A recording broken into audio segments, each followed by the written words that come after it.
Vamos dar início à nossa aula especial, então? Vamos falar sobre compliance?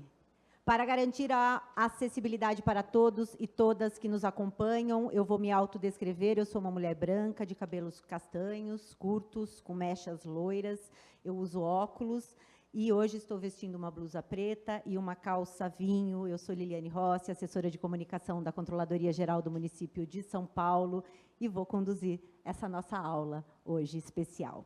A Controladoria do Município, por meio do Centro de Formação em Controle Interno, promove a primeira aula do ciclo de aulas públicas sobre compliance, com o tema Vamos falar de compliance?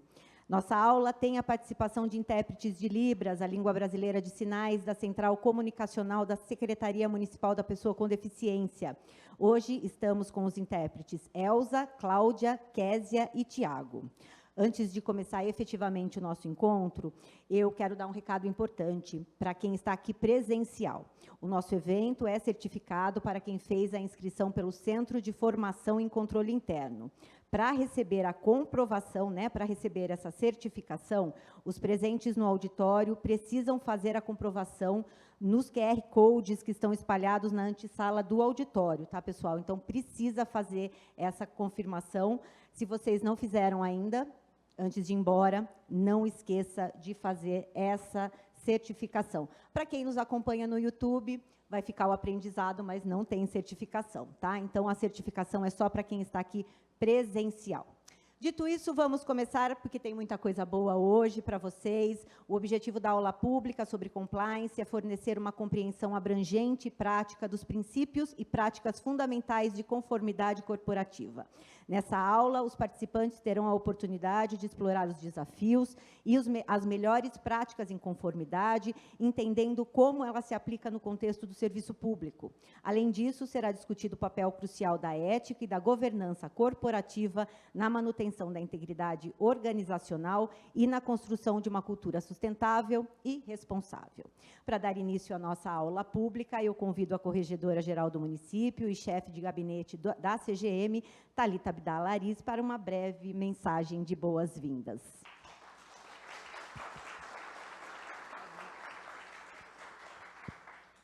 Bom dia a todos e todas. Que prazer enorme estar hoje nessa manhã cheia, com um tema que eu gosto tanto, que há tanto tempo venho estudando e continuo estudando e aprendendo. Então, é um privilégio aqui estar na prefeitura para falar de compliance. Fazer primeiro minha autodescrição. Sou uma mulher branca, de cabelos pretos, com alguns fios brancos. Estou com um vestido bege e com brincos dourados.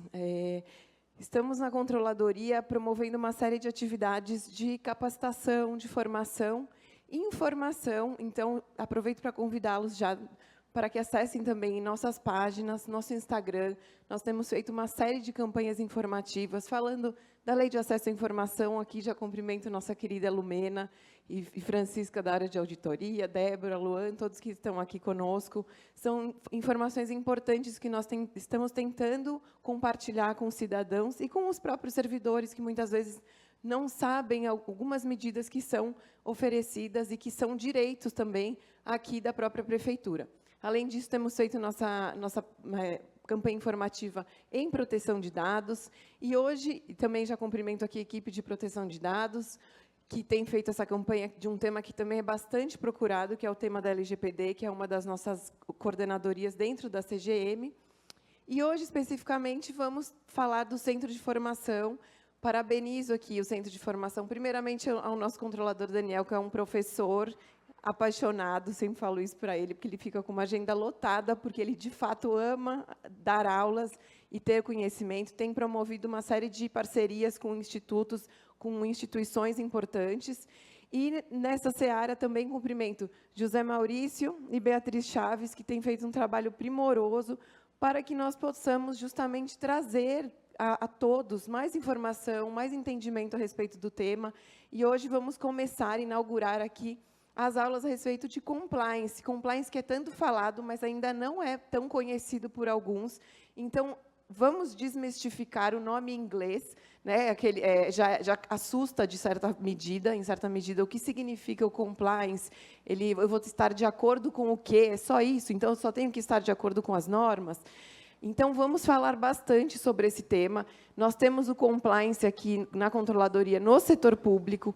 Ele nasceu de uma série de questões que vieram do setor privado, de questões das empresas internacionais, que verificaram a necessidade dessa relação, inclusive, com o setor público, de termos um olhar ali mais importante, em especial da globalização, para que nós tivéssemos uma relação com mais moralidade. Acho que cabe lembrar que o início dessa jornada, nós tínhamos nas empresas uma área licitamente exposta, que pagavam propina para as organizações, e muitas vezes organizações aqui da América do Sul.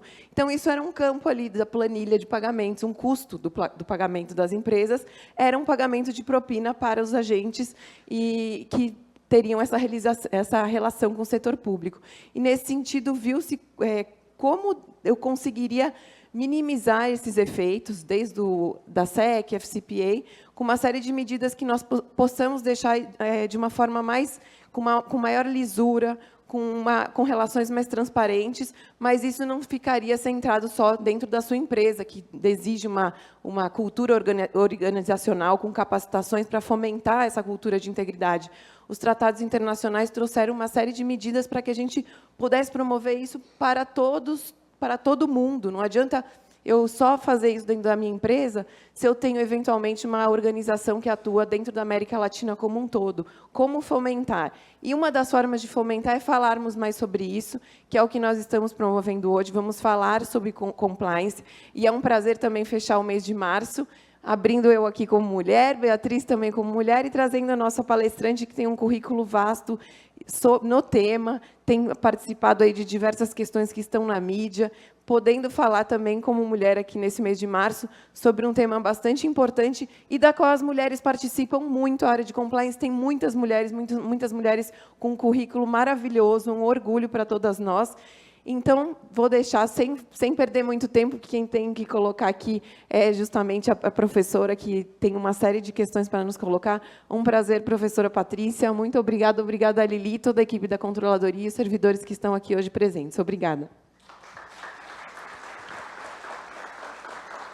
Eu convido, então, o coordenador de promoção da integridade e boas práticas, José Maurício Linhares Barreto Neto, para sua breve mensagem de boas-vindas. Olá, pessoal. Bom dia, boa tarde também, quem vai nos assistir. Eu queria fazer um breve recado para agradecer a todos. Primeiramente, minha autodescrição. Não sou loirão. Não é louro. Quem me conhece sabe dessa situação. Na verdade, tem cabelos castanhos, né, Jardel? Tenho olhos verdes, isso eu não posso negar. Tá bom, tá bom, tá bom. Uso barba, estou de terno preto, com uma leve gravata vermelha. E, perdão, costume, não estou de terno, costume, exato. De acordo com o Daniel. Bem, gente, só queria agradecer mesmo, primeiramente, ao controlador Daniel, a também corregedora e chefe de gabinete Thalita Abdala. Gostaria de agradecer a demais colegas do gabinete aqui que também estão presentes. Gostaria de agradecer a todos os coordenadores aqui, acredito que eu vejo a Lumena aqui como uma das coordenadoras. Agradeço imensamente também aos auditores, em nome também do nosso presidente, Luiz Giacomello, que está aqui. E eu agradeço também a Lili, bem como também aos meus diretores, porque é muito importante, já que teremos mais eventos, com toda certeza. Então, agradeço principalmente o CFCI, que está aqui muito fortemente representado. Agradeço a Danilo, nosso diretor de programa de integridade, Jardel, que também é um assessor, a Ingrid, a Bianca, a Antônia, a Tassi, todo mundo aqui. Estou aguardando. Cadê a Andressa também? A Andressa está ali. Tá. Gente, novamente, muito obrigado, agradeço imensamente e convoco a todos aos próximos eventos, que com toda certeza também Lili vai divulgar a nossa agenda posterior a este evento, ou mesmo nas redes sociais. Mais uma vez, muito obrigado. E agora a gente vai ficar com nossa também queridíssima Patrícia, uma expert de compliance, que vai falar aqui toda a experiência para vocês, desde o mais básico ao mais sofisticado, né, Patrícia? Muito obrigado, Lili. Obrigado, Zé. Então, agora nós vamos acompanhar a primeira aula do ciclo de aulas públicas sobre compliance, promovido pelo Centro de Formação em Controle Interno. Com o tema Vamos falar sobre compliance, eu convido Patrícia Punder, fundadora do escritório Punder Advogados, expert em compliance, LGPD e ESG, reconhecida pelos 3 últimos anos como profissional de destaque pelo anuário Análise e Advocacia, assim como o escritório, coautora de 4 manuais de compliance, autora do livro Compliance, LGPD e ESG, tudo junto e misturado, faz bem para as empresas e para a sociedade. Seja bem-vinda, Patrícia, a palavra é sua. Tudo bem? Pessoal, muito obrigada a todos. Poxa, José, obrigada. Quero agradecer aí o convite ao Daniel, à Lili, pela gentileza, todos que me apoiaram, né, por estar aqui hoje. E vou fazer a autodescrição, já fui bem bifada sobre isso. Não sou loira, sou castanha, cabelos pintados, porque os brancos já apareceram aos montes, tá? Assim, pulverizou a minha cabeça. Sou bem alta, como toda gaúcha, tá? Estou de terno preto, calça jeans e sapato baixo, porque não dá mais para usar salto alto. Desde a pandemia já morreu, tá? E é um grande prazer estar aqui com vocês. É um tema que muita gente considera árido. Eu já milito nessa área há muito tempo, antes mesmo de ter a lei de anticorrupção no Brasil. Eu já trabalhei em empresas que tinham a obrigação de ter um programa de compliance. Compliance evoluiu muito, tá? Vocês vão ver da definição inicial em inglês de to comply, que era cumprir as leis, para a gestão de riscos. Então, eu passei por essa evolução, foi um aprendizado, ou seja, o mundo evoluía e eu tinha que evoluir junto. Mas é um assunto apaixonante. Eu brinco que é uma mosquinha. Sabe aquela mosquinha que te pica? E aí tu não consegue largar mais? É isso, picou, ficou. Tá? Me picou e eu não saí mais dessa área. Eu sou advogada de formação. Muitos anos trabalhei em empresas, em contratos nacionais e internacionais. Hoje, eu trabalho com compliance, privacidade de dados e ESG. E, pessoal, eu coloquei o termo compliance. Opa, eu falei que é da vídeo cacetada já? Aí, ó. Mas, particularmente, quando eu sou contratada no meu escritório para implementar esse programa, eu já não uso mais compliance, eu uso integridade, como vocês fazem. Então, parabéns, vocês estão indo pelo caminho certo. Lá atrás, 14 anos atrás, quando eu comecei em compliance, realmente, a gente vinha muito dos Estados Unidos, os termos em inglês, até porque a origem dessa matéria é dos Estados Unidos, vem de uma lei de 77. Então, quando eu fui estudar sobre o assunto, eu fui para os Estados Unidos e fui para Washington, porque é da onde veio a lei. Eu tenho uma certificação pela George Washington Law University de 2019 em compliance avançado. Lá eles não usam o termo integridade para os programas, mas nós avançamos, porque também nós temos uma legislação, temos a nossa cultura. Então, eu, particularmente, adoro o termo programas de integridade. Eu acho que eles são mais humanizados e abarcam todos os riscos que um programa de integridade precisa tratar, e nós vamos ver aqui. E, pessoal, não se preocupem, tá? Nós vamos abrir para perguntas e respostas. Eu vou fazer aí um apanhado e depois vamos falar bastante. Por favor, não me deixem no vácuo, tá? Perguntem. A coisa mais triste para um professor ou para um profissional é aquela coisa, alguém tem alguma dúvida? Só vê a mosquinha lá no fundo da sala, assim, tá? Então, me ajudem aí um pouquinho. Nem vou falar do meu currículo, vocês procurem, Patrícia Punder, tá no LinkedIn, tá? Mas tem bastante coisa, eu escrevo bastante. Eu tenho que falar do disclaimer, porque eu tenho um escritório de advocacia, então eu tenho clientes, tá?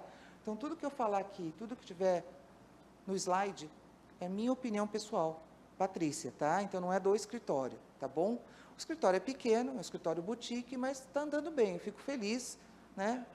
Por empreender, a gente está empreendendo, nunca tinha empreendido na vida.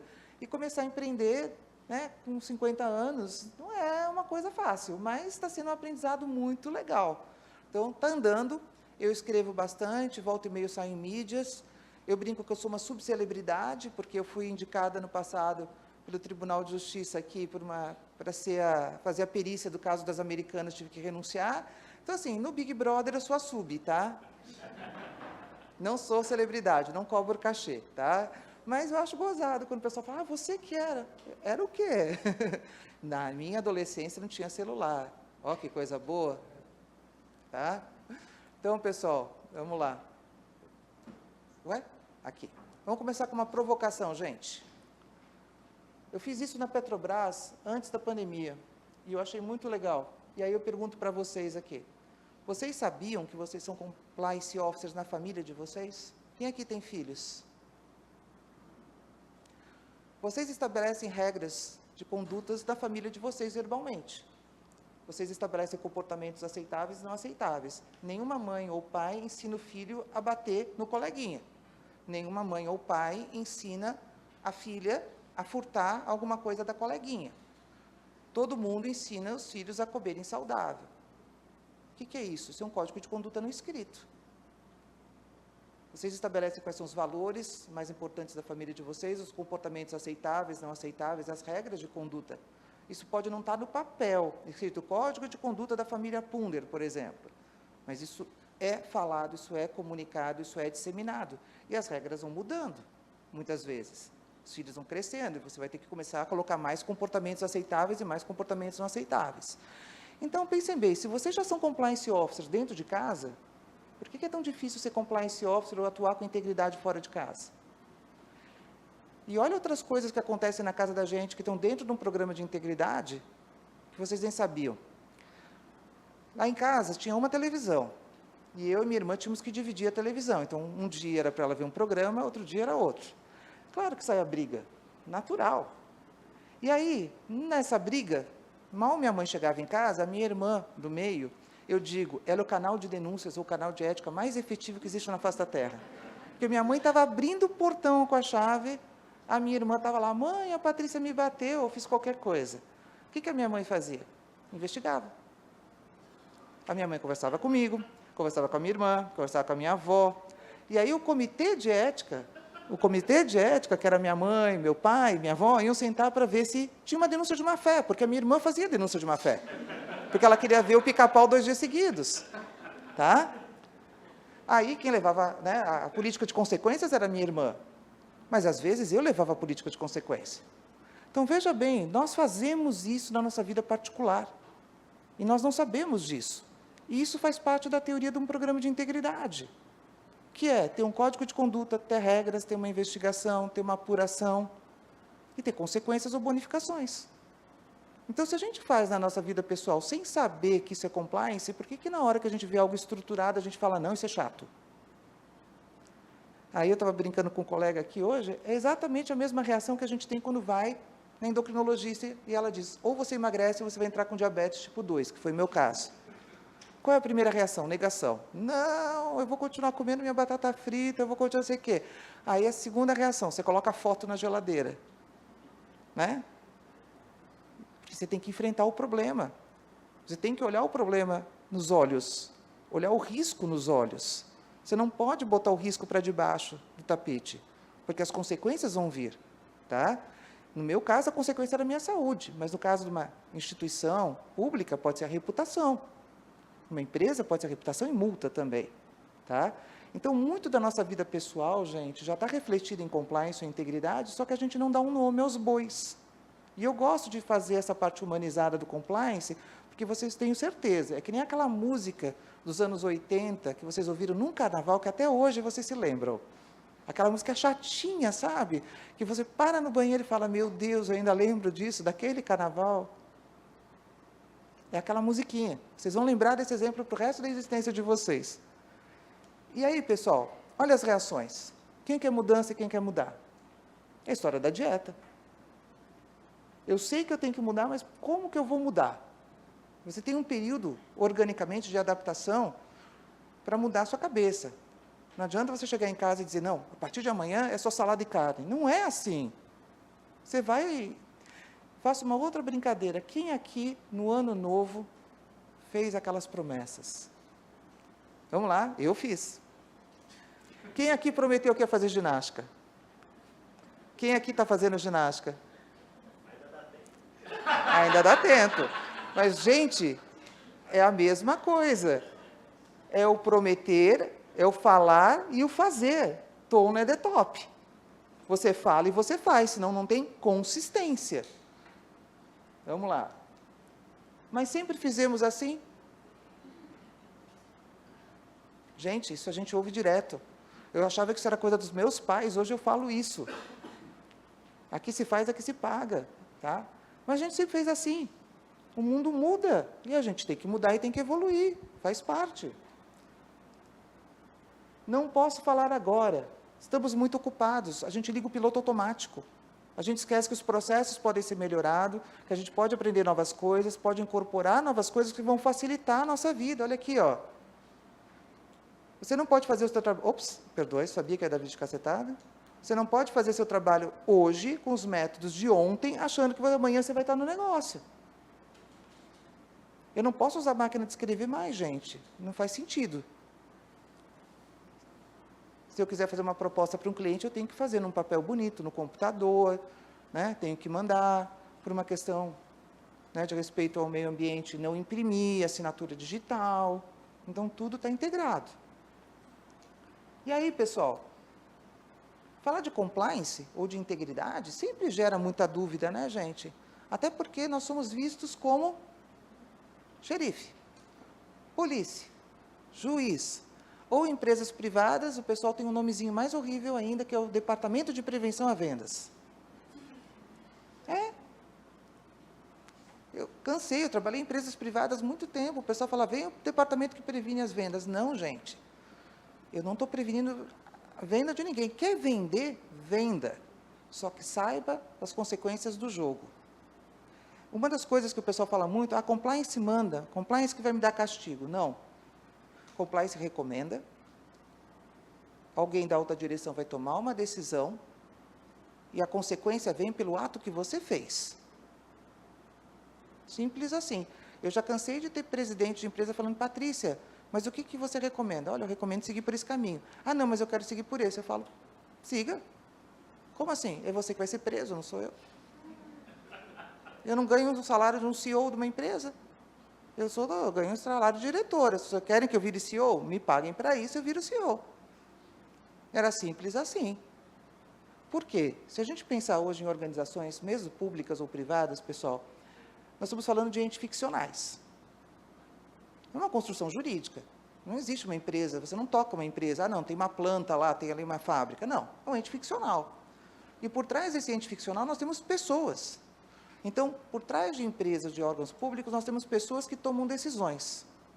E a grande questão hoje em dia é você conhecer os seus riscos antes de tomar uma decisão. Porque o apetite de risco pode ser distinto. E não está errado você correr mais riscos ou menos riscos. A questão é saber se vai dar encrenca no meio do caminho, literalmente. Então, você tem que saber isso. E como é que você avalia o risco? De uma forma fácil. Como é que vocês fazem isso? Vou dar uma dica para vocês.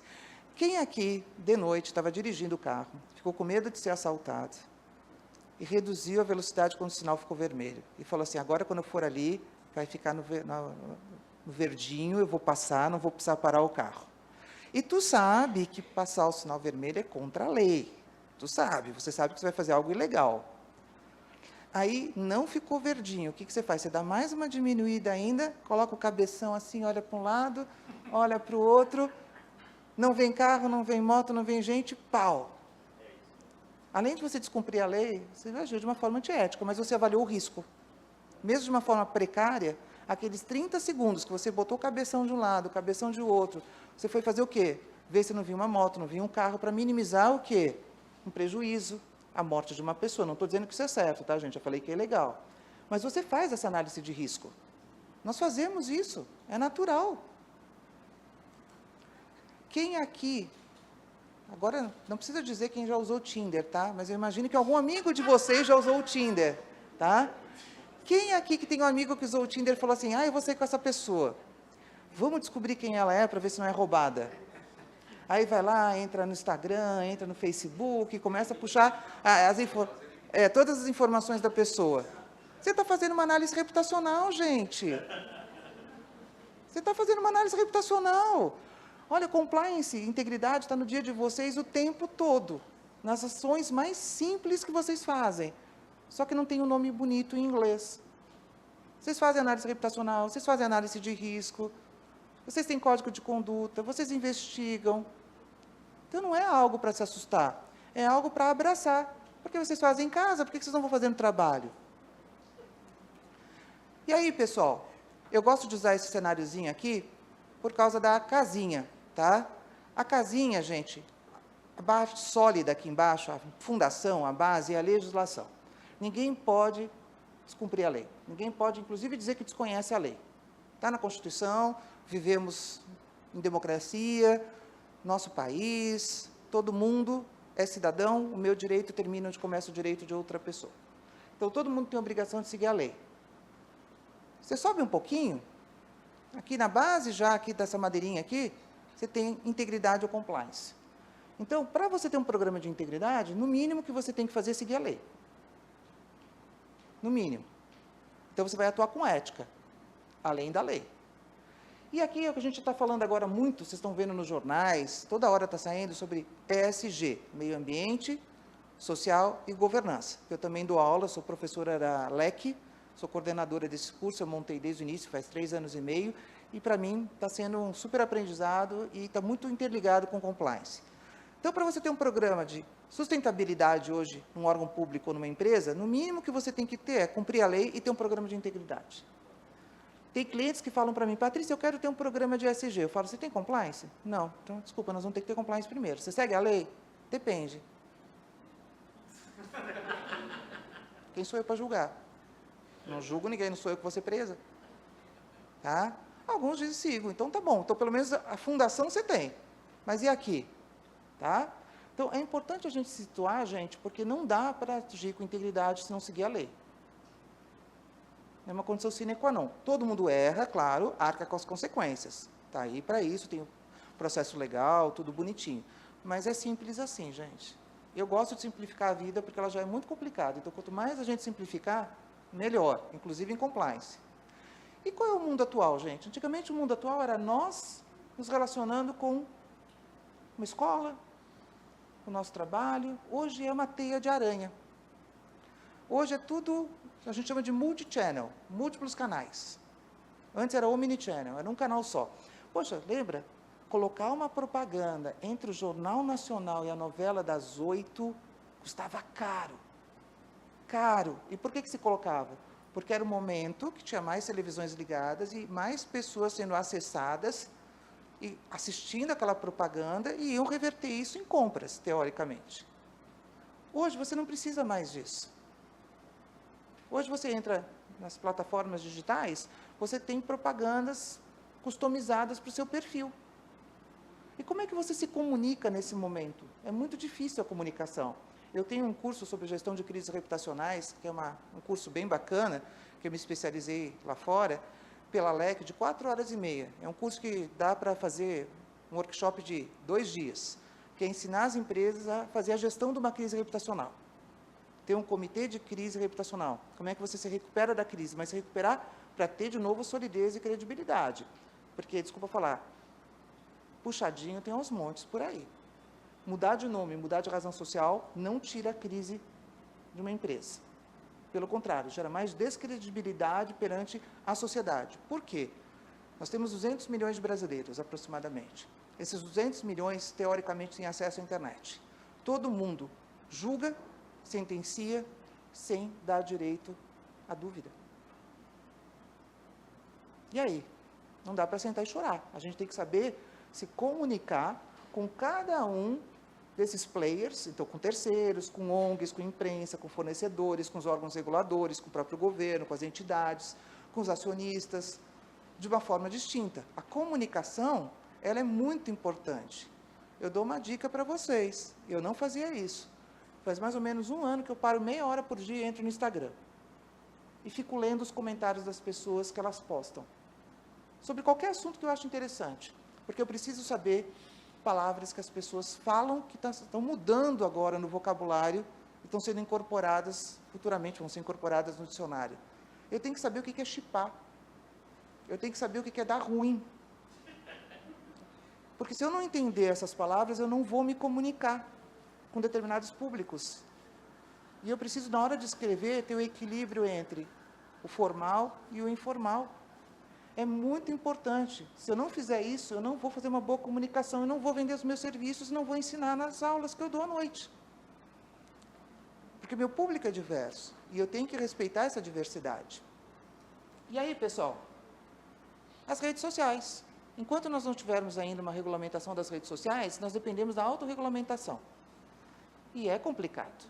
Então, a gente tem que tomar muito cuidado com o que a gente posta hoje, público ou privado, porque, como eu falei, são 200 milhões de pessoas julgando.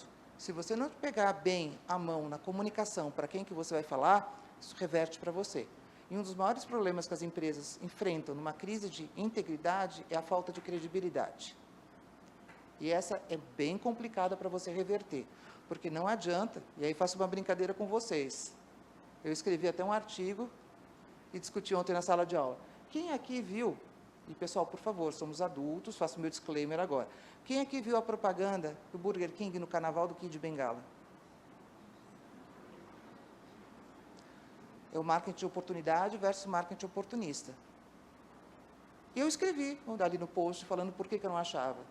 Aquilo viralizou. Eu falei, meu Deus, que legal, viraliza. Nunca tinha feito, eu só era bem passiva, só olhava e ficava lendo. Agora eu resolvi escrever. Fui lá e escrevi o porquê que eu achei que o Kid Bengala era um marketing oportunista e não de oportunidade, estava errado. Deu 24 horas, o Burger King tirou do ar e escreveu uma desculpa, que ficou pior que a emenda. Como diz uma aluna minha ontem, falou assim, como é que ela falou? Deu ruim, fiz molecagem, ela fez uma brincadeira assim, né?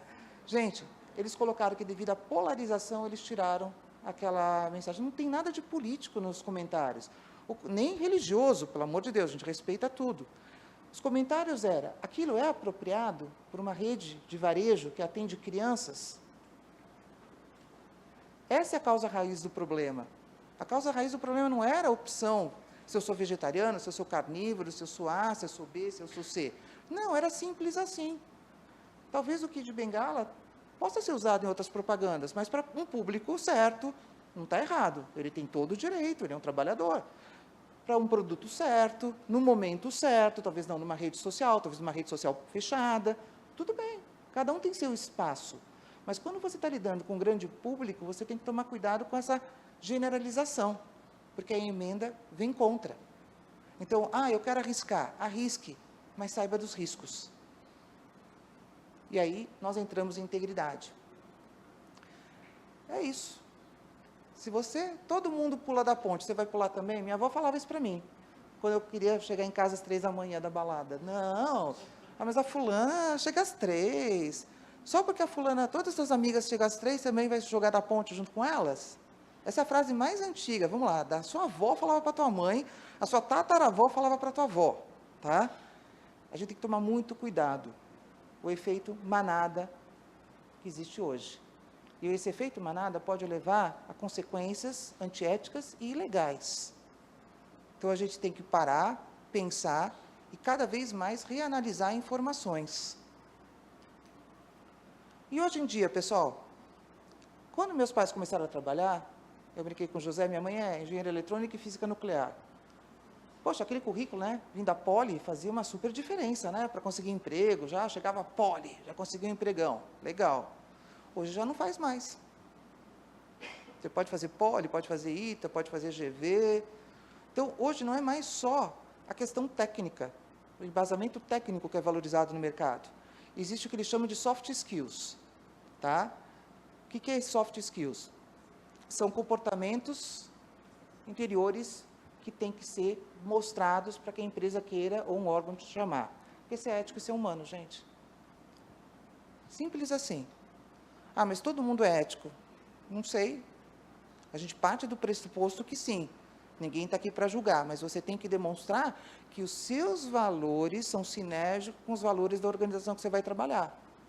Por isso que a gente vê hoje vários jovens renunciando, saindo do emprego. Por quê? Se sentem frustrados quando entram numa organização e veem que aquilo que está na parede como valor não está sendo caminhado. Tá?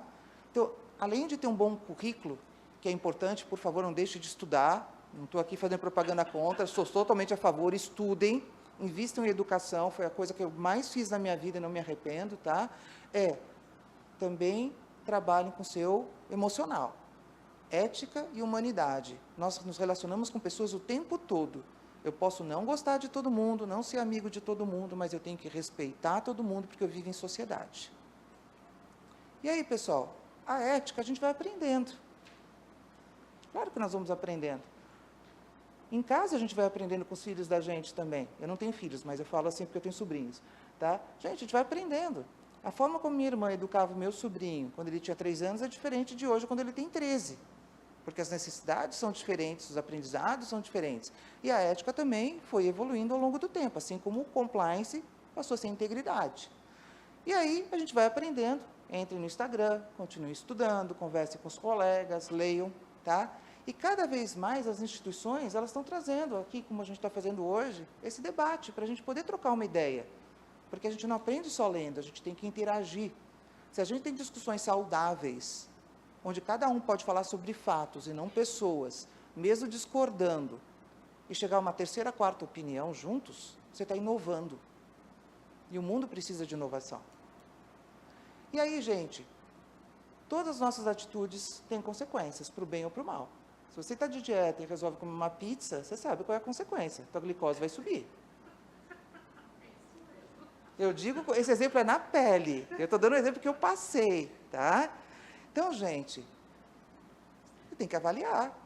Ah, não, mas eu vou comer, em vez de 4 pedaços de pizza, eu vou comer 2. Ok, moderação, é o equilíbrio. É fácil o equilíbrio? Não. A gente está tão acostumado a ligar o piloto automático, pessoal, que não é fácil. Tem momentos que você tem que parar, vai tomar um café, vou ser politicamente correto, vai fumar um cigarro, porque eu fumo, tá? Senta, respira antes de responder, antes de tomar uma decisão. É muito importante isso, gente. E ética se pratica no dia a dia. São decisões, e a decisão de você passar um sinal, como eu falei aqui, que é errado, porque você está com medo à noite, é a decisão se você vai ou não da hora do almoço, né? Deixar uma caixinha para a pessoa que te serviu ou não, é a decisão ou não se você vai tratar bem o garçom ou a pessoa que trabalha no seu prédio, como você vai falar com o seu marido, com o seu filho, com a professora da escola, tá? Então, é no dia a dia, você vai praticar, mas você vai errar. Agora, se você for uma pessoa ética, você vai reconhecer seu erro. E isso, em gestão de crises, é o maior problema, é reconhecer o erro. Nos países latinos, reconhecer o erro é algo muito difícil. Então, você raramente vê uma empresa, quando tem um problema de compliance qualquer, principalmente quando a gente teve agora com a questão do combate à corrupção, falando, reconheço, eu fiz, errei. Não. Nós temos um programa de integridade, nós temos isso, mas falhou, você errou. E aí muda de nome, muda de CNPJ, muda de sede, porque aquela sede aparecia muito na televisão. Não constrói a credibilidade de novo. É preferível você reconhecer, errei, assuma as consequências, me dá uma chance. Mas isso é um exercício na América Latina extremamente complicado em gestão de crises, tá? E aí, pessoal, como é que a ética, né, tem a ver com o meu trabalho hoje em dia, né? Como é que a gente pensa dentro de instituições, como a gente falou, dentro de órgãos públicos, atuar com ética? A reputação. E aqui eu vou trazer uma brincadeira que eu faço sempre. Compliance é pop. Taylor Swift. Essa mulher pode mudar as eleições americanas. Olha o tamanho do poder dessa mulher. Ela teve aqui no Brasil, morreu até uma menininha lá, tadinha, lá no Rio de Janeiro. Mas, gente, todo mundo enlouqueceu. Minha sobrinha de 20 anos estava 3 dias acampada. E eu levando sanduba para ela. Cada um com seu cada qual. Mas ela tem essa frase aqui, ó. Você é a única pessoa que decide como é que você quer ser lembrado. Ou lembrada. É simples. Você quer ser lembrado como uma pessoa ética ou como uma pessoa não ética? Você quer ser lembrado como uma pessoa envolvida no escândalo de corrupção ou alguém que estava ajudando a combater isso? É simples assim. Você tem controle sobre isso? Não. 100% não. Você tem controle sobre o que você faz, mas você não tem controle sobre a percepção dos outros sobre você. A reputação é diferente de marca. A marca é uma construção de dentro para fora. Todo mundo tem essa construção da sua marca pessoal. Agora, como os outros percebem você, é uma percepção subjetiva dos outros. Como é que você pode trabalhar nisso? Que tipo de controle você tem? Agindo de acordo com o que você fala. O toner é top. Tá? E aí, pessoal, é o que eu trouxe para vocês. Reputação que os outros acham de você. E aí, só trabalhando com sinergia entre o que você fala e o que você faz, que você vai conseguir convencer as pessoas que você é daquele jeito e elas vão ter a percepção que você é daquele jeito. Porque a pior coisa do mundo é quando, hipoteticamente, você fala uma coisa e faz outra. Você perde a credibilidade. E aí eu dou um exemplo para vocês. E esses exemplos eu dou nas aulas, tá, gente? Isso não é besteira, não. Eu fico aterrissando porque eu acho legal. Tom que vem de cima. Ou caminhar em sinergia com o que você fala. Meu sobrinho tinha 3 anos, antes da minha irmã se mudar, ela é casada com um sueco. Todo domingo, na casa do meu padrasto, era o dia da pizza. Mas não aquela pizza legal, aquela pizza de padoca. Bastante azeite, sabe? Aquela pizza porrada, sabe? Aquela pizza com aquela borda de catupiry, que a borda explodia. Todo mundo ia comer, é linda, boa, né? É a melhor pizza que tem.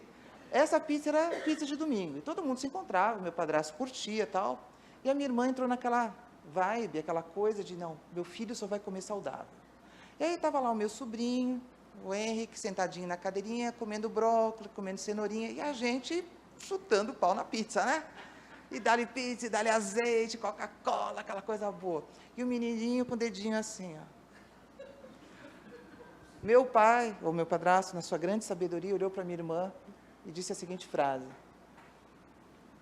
ou ele come pizza, ou a gente passa a comer a mesma coisa que ele, mas a gente não vai dar o exemplo errado. Você decide. Você é a mãe desse menino, não vou eu entrar na educação que você dá, mas eu acho errado a gente estar comendo pizza aqui, inclusive você, e ele está só nos legumezinhos. Que exemplo que a gente está dando para esse guri? Chamou na chincha. Resumo da ópera, meu sobrinho passou a comer pizza.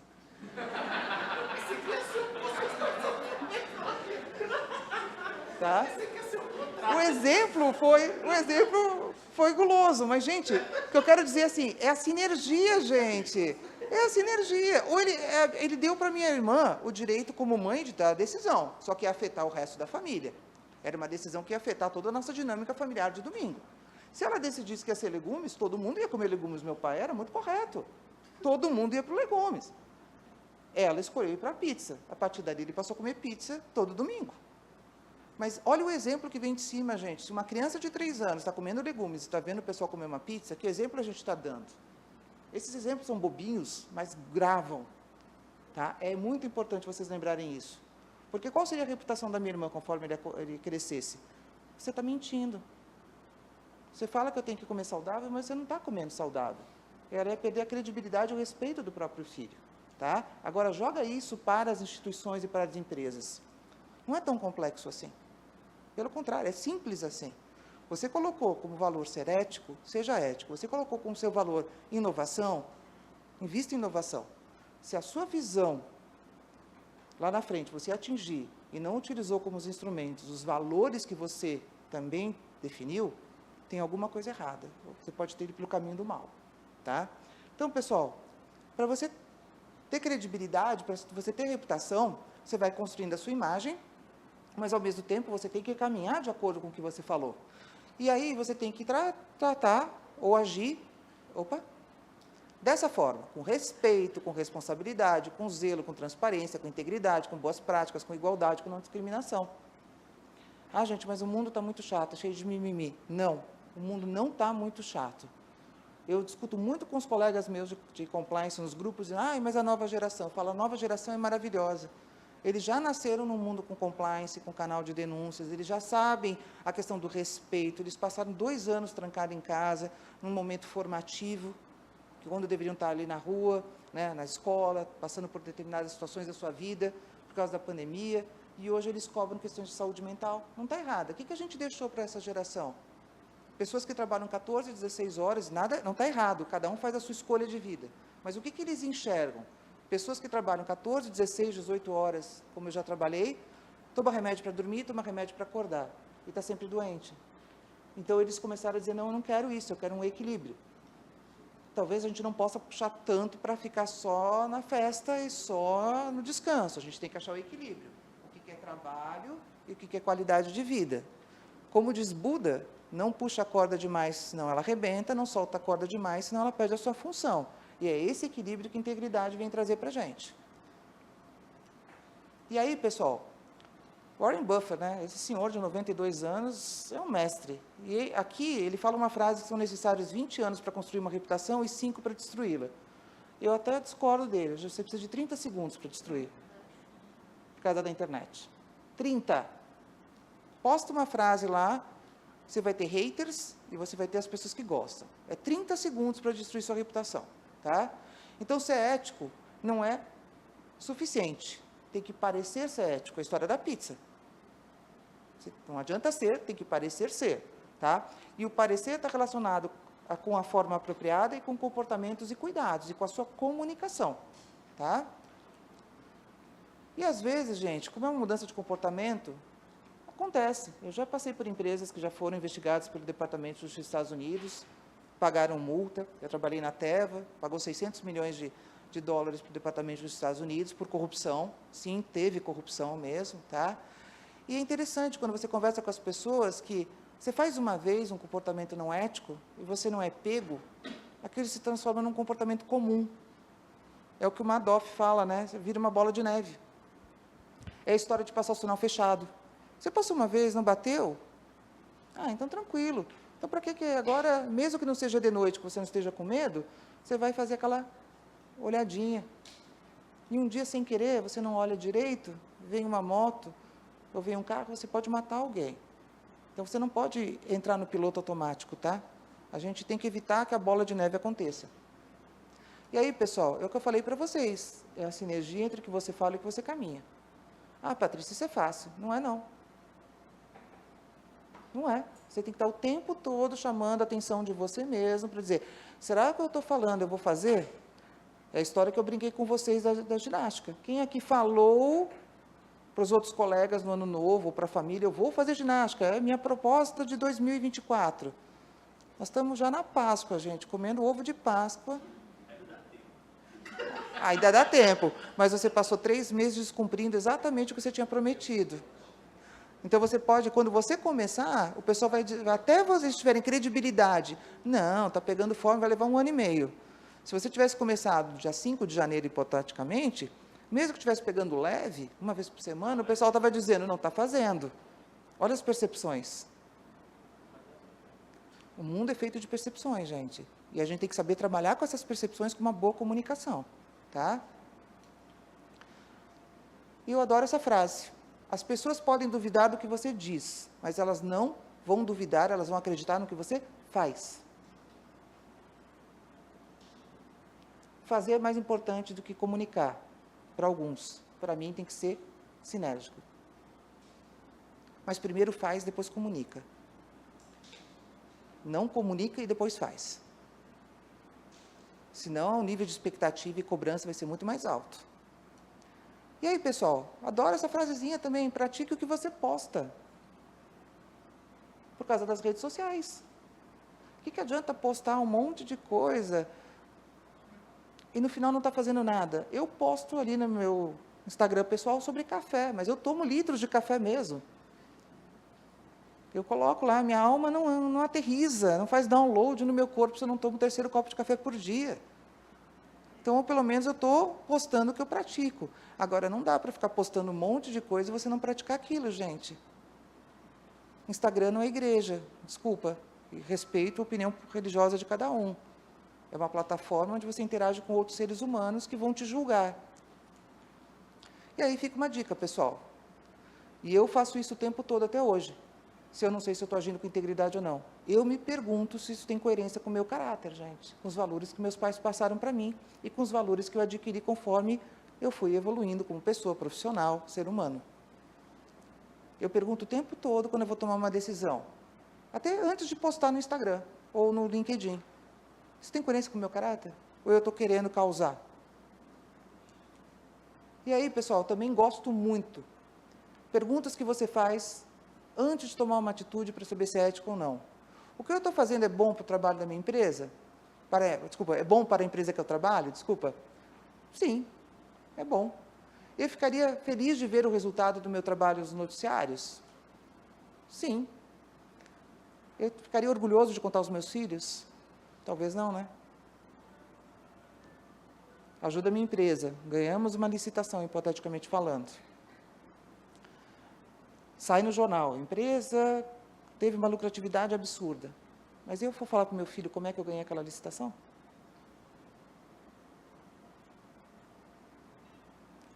Não sei. Então, se tiver um não aí, você para. Você para, pensa e respira. E revê tudo o que está ao teu redor, os riscos, conversa com alguém para você tomar uma decisão. No mundo hoje super acelerado, quem faz essa prática está na frente. A gente não precisa responder em 20 segundos. A gente não precisa ouvir para responder. A gente tem que ouvir para entender. Essas características de seres humanos nós estamos perdendo devido à pressão das redes sociais. Mas aqueles que praticam isso estão na frente dos outros, tá? Então, agir com ética e integridade, mesmo quando ninguém estiver olhando. Então, não adianta teu marido não estar em casa, você ter a foto que você está precisando emagrecer na geladeira, e aí você fala, ai, não tem ninguém aqui, vou comer uma coisinha. Não, gente. Não é? A dieta se faz com o marido ou sem marido em casa, você tem que, né? Você está rindo, eu passei por isso. Muitas vezes meu marido não estava em casa, que ele estava me apoiando, na época que eu estava com problema de pré-diabetes. Ai, meu marido não está aqui, vou pegar aquele docinho de leite. Estou enganando quem? Ele? Estou me enganando, gente. Tá? E lembre-se, tenha o seu sono tranquilo, gente. Sua família depende de você. As empresas se recuperam, muitas pessoas não. Tá? E quem pode colaborar? O programa de integridade. Aí que entra o programa para ajudar as empresas, as organizações, os órgãos públicos a navegarem por esses mares que são turbulentos, sim, bastante turbulentos. Ops. E o que é compliance, gente? Lá atrás, o pessoal falava do inglês quando eu comecei. To comply, cumprir as leis. Esquece, quem fala isso, morreu. Isso é uma forma de você pensar sobre integridade e compliance de 14 anos atrás. Compliance evoluiu para a gestão de riscos de compliance, como nós vamos ver aqui. Toda empresa, toda organização, a nossa vida é cheia de riscos. A minha avó, eu estava brincando com o José, eu tenho uma avó que ano passado fez 100 anos e faleceu.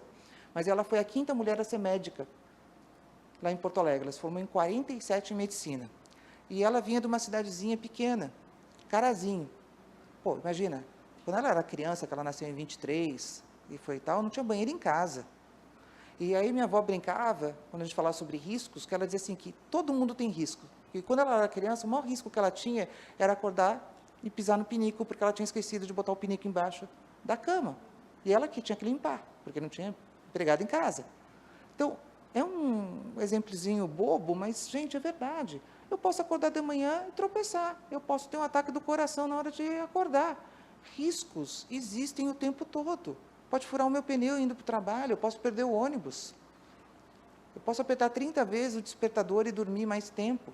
Então, a grande questão do compliance é não dizer não, mas é colocar na mesa da pessoa ou do grupo de pessoas que decidam algo, os riscos existentes, para que eles possam tomar as melhores decisões conhecendo esses riscos. É risco econômico? É risco financeiro? Não, nós vamos ver os riscos de compliance aqui. Tá?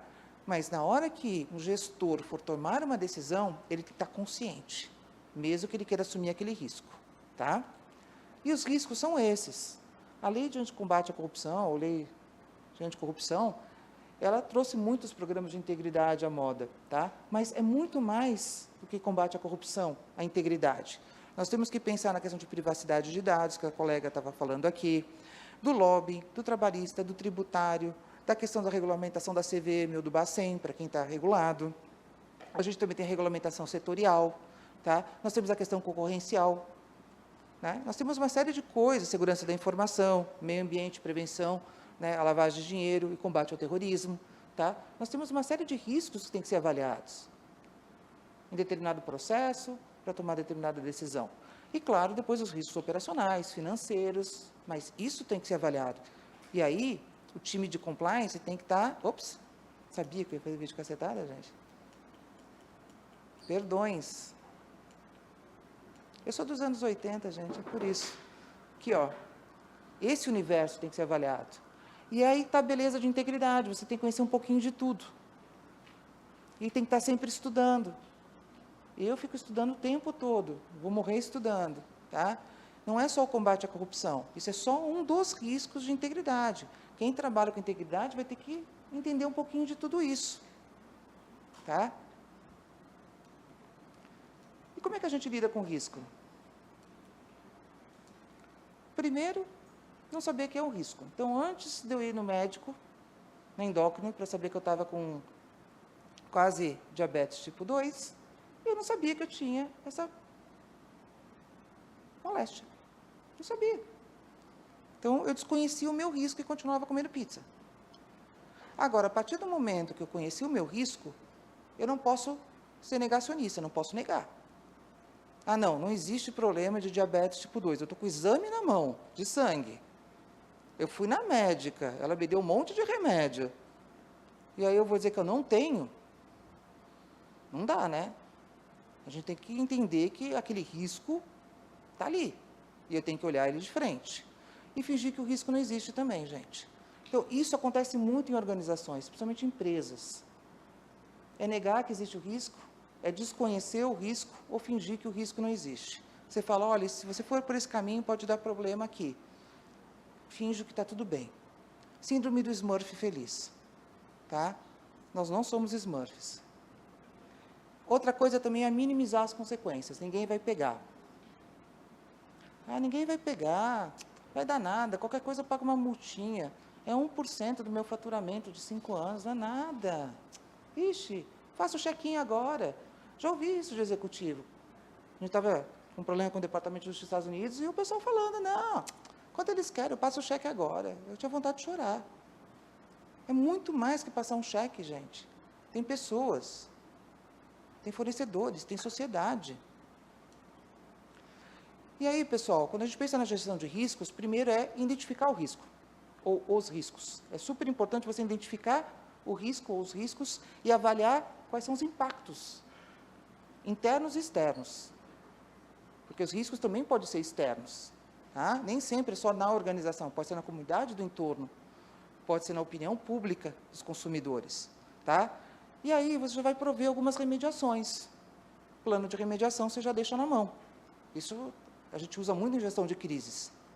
Para você não chegar naquela hora e ter a crise per se. Então, você, antes de tomar uma decisão, você avalia os riscos e fala, se for por esse caminho e der errado, o que eu faço para minimizar essa consequência? Você já faz protocolos de remediação de crise, baseado em cada tipo de, o quê? Risco que você avaliou. Isso é muito raro de ter aqui no Brasil. Eu fiz um curso lá fora sobre isso. E raramente eu vejo empresas e organizações com comitês de crise já com esses protocolos prontos.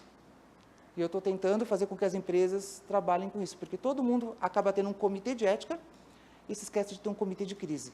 E só monta o comitê de crise na hora que a crise vem. E aí, deu ruim, como dizem os mais jovens, deu ruim. Se você se prepara antes do comitê de crise, a sua vida... A crise já é difícil, mas vai ficar infinitamente mais palatável, posso garantir.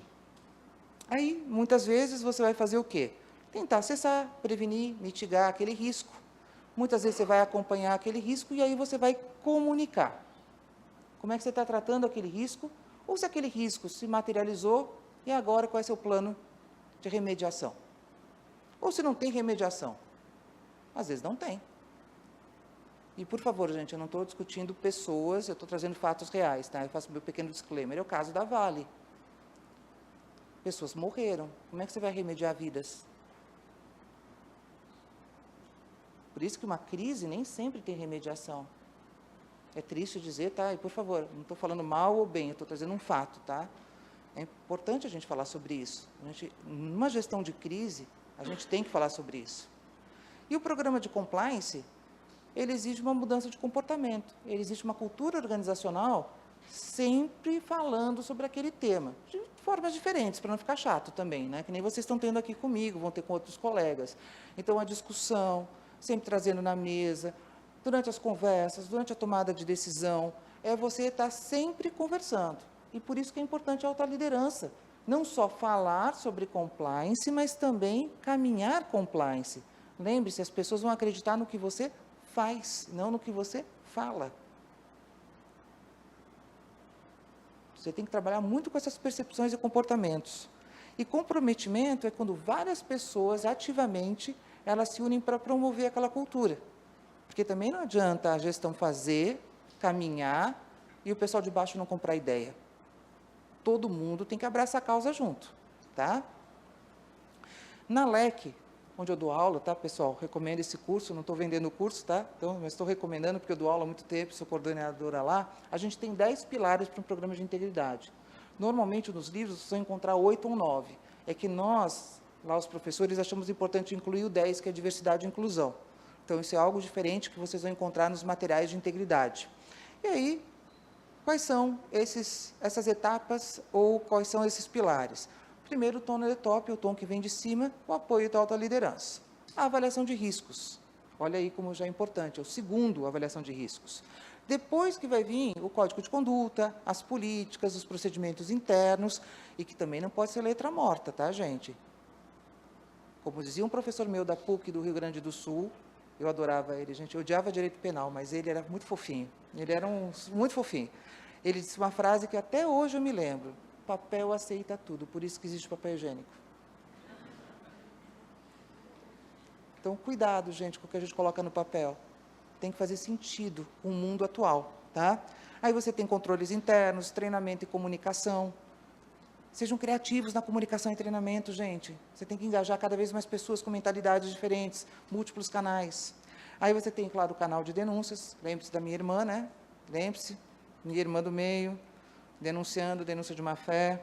Aí você tem as investigações, a due diligência, lembre-se do Tinder, do amigo de vocês. Gente, eu fiz essa pergunta uma vez, realmente, eu perguntei: quem é que usa o Tinder? Só mosquinha fazendo barulho. Aí eu inverti e falei assim: quem é que tem um amigo ou um primo que usou o Tinder? Todo mundo levantou a mão. Tá? Gente, tudo bem, né? Não sou eu para criticar. Aí você tem depois auditoria e monitoramento, e aí nós temos o 10º pilar, que é diversidade e inclusão, que para nós é muito importante, está muito ligado com essa temática do ESG, e para nós, poxa, a gente vê aí que a gente tem muito ainda a crescer nesse sentido aqui no Brasil. E compliance, gente, é um parceiro, é um departamento como qualquer outro departamento. Integridade faz parte desse ecossistema, que é uma empresa, um órgão privado ou um órgão público. Então, por isso que eu coloquei aqui, meu marido é engenheiro agrônomo, tá? Por isso que eu coloquei essa fotinha aqui desse ecossistema global, porque se der, e está dando já, aquecimento global, esse ecossistema vai ser quebrado. E a gente pode perecer como pereceram os dinossauros. Mas vamos pensar que nós vamos mitigar isso, se Deus quiser, tá? E vamos pensar também que integridade é um departamento como qualquer outro departamento. É um parceiro, é uma área de suporte. Não é um policial, não é um xerife, não é um juiz. Nós não estamos aqui para punir, nós estamos aqui para ajudar. Envolvam o departamento de integridade desde o início, conversem, troquem ideias, achem caminhos. É super legal. Eu tive vários bate-papos bacanas com a área de marketing, área de vendas, aprendi muito e respeito muito essas áreas. Compliance não é um fardo, gente, integridade não é um fardo. Se vocês praticam na casa de vocês, e vocês cobram dos filhos de vocês comportamentos que vocês consideram que são aceitáveis, o máximo que você vai ouvir do seu filho e de sua filha: ai, mãe, você é chata. Não é verdade? Quem é que já ouviu essa coisa? Ai, mãe, você é muito chata, mãe, você é muito chata. Ou então: ai, mãe, isso é do seu tempo. Tudo bem, existe aquela revolta da adolescência. Vão ter pessoas que vão ser revoltadas contra você que nem um adolescente. Mas não é um fardo, gente. A gente está aqui para prevenção. Prevenir isso é mais barato que remediar. O que eu gastei de remédio para cuidar da minha pré-diabetes, eu devia ter mitigado lá atrás. A gente tem que aprender. Às vezes na dor, às vezes no amor. Infelizmente, as instituições e empresas aprendem na dor, na maioria das vezes, do que no amor. Tá? E quais são os benefícios? Primeiro, a aderência à legislação, é o mínimo, né? Redução de custos. Gente, quando você começa a ter mais comunicação entre as áreas, mais interação, você consegue ter inovações. E você consegue também ver controles internos, se eles estão redundantes, se eles existem, se eles não existem, se eles precisam de melhorias, ou se existem 2 controles internos fazendo a mesma coisa. Você promove a transparência, gente. Aí vem aquela grande questão hoje da governança. O grande problema que nós temos hoje no Brasil e no mundo é o G, não é o E nem o S. A governança dá situações horríveis, como foi o caso também, gente, estou falando de fatos, das Americanas. Uma empresa que tinha relatório de sustentabilidade GRI, numa plataforma acessível a todos, com ações muito legais, sociais e ambientais, mas tinha problemas seríssimos no G. Governança é administrar, é gerir de uma forma muito leiga. Como é que você está gerindo? De acordo com quais princípios? Transparência, prestação de contas, equidade, respeito? Se você não souber trabalhar o G, o E e o S vão dançar. E é muito legal trabalhar no E e no S. Claro que é. Mas é bacana fazer uma ação social, uma ação de meio ambiente. É mais palatável, vende mais para uma empresa. Mas o G é o mais importante. Então, eu li um artigo esse ano, que ontem até comentei com os meus alunos sobre isso. Esse é o ano do G. Acho que nós tivemos tantas crises. Teve o caso das Americanas, teve o caso triste lá no Rio Grande do Sul, né, dos vinhos, né, das vinícolas que contrataram mão de obra escrava, né, análoga à escravidão, que, poxa, alguma coisa tem que ser feita. Mas está sendo feito. Olha que interessante. Eu e meu marido, a gente ia, ano passado, para Bento Gonçalves. A gente desistiu, por causa desse escândalo. Logo em seguida que saiu o escândalo das vinícolas, a gente foi num supermercado aqui em São Paulo chamado Zafari, que é o reduto dos gaúchos, né? Eu vou lá de vez em quando comprar umas coisinhas e tal. Chegando lá, estava tendo uma mega massa de liquidação dos vinhos daquelas marcas. E eu toda orgulhosa, ninguém estava comprando. A gente está fazendo exatamente como os europeus fazem. Boicote. Não andou na linha, não andou de acordo com a legislação, não foi ético. Descumpriu a lei, eu não vou comprar de você. O poder está na mão do consumidor, está na mão da gente. Não está na mão das empresas. Por isso que as empresas morrem de medo das mídias sociais e dos comentários negativos. Só que a gente não tem essa percepção. E essa é uma era do consumidor, não das empresas. Tá? Outra coisa, gente, proteção à imagem. É super importante. Aumento de competitividade, mitigação de riscos. Gente, pagar uma multa no Departamento de Justiça dos Estados Unidos significa demitir pessoas. Quando a Teva pagou 600 milhões de dólares para o Departamento de Justiça, ela demitiu 10% da força global. 5.000 famílias foram demitidas. Aí você multiplica, cada família aproximadamente 4 pessoas, são 20.000 seres humanos afetados por atos de corrupção. Poxa, não é legal. Para que fazer? E aí fica uma dica, pessoal. Eu gosto muito. O Rafael, quando foi diretor da Petrobras, ele lançou essa propaganda, não sei se vocês lembram, era uma lava-jato, um carrinho passando e tal. Achei uma jogada de marketing extremamente positiva e verdadeira. E o final é, não existe caminho fácil, existe o caminho certo. Não é fácil fazer dieta, gente, mas é o certo. Não é fácil você deixar de comer pizza e passar a comer legumes à noite com a sua família, mas é o certo, teoricamente falando. Claro, respeito as famílias de cada um aqui, tá? Não é fácil, muitas vezes, você tomar uma decisão de cabeça fria, mas é o certo. Não é fácil, muitas vezes, você não explodir e falar um palavrão, mas é o certo. Você parar e pensar. Então, todo tempo, toda hora, a gente tem que, literalmente, se monitorar. E aí eu concluo, pessoal. O sucesso é simples. Faça o que é certo, do jeito certo, no momento certo. Não existe fórmula mágica desses coaches que estão aí na internet, dizendo, durma, enquanto os outros dormem, você estuda, enquanto você acorda às 5 da manhã, você faz não sei o quê. Não, gente. Cada um tem seu ritmo, você tem que respeitar o seu organismo, mas o sucesso, ele é simples. Faça o certo, no momento certo, na hora certa. Vai dar certo. Atitudes, gente, comportamentos, comunicação. Isso tudo é integridade. Isso está no nosso dia a dia.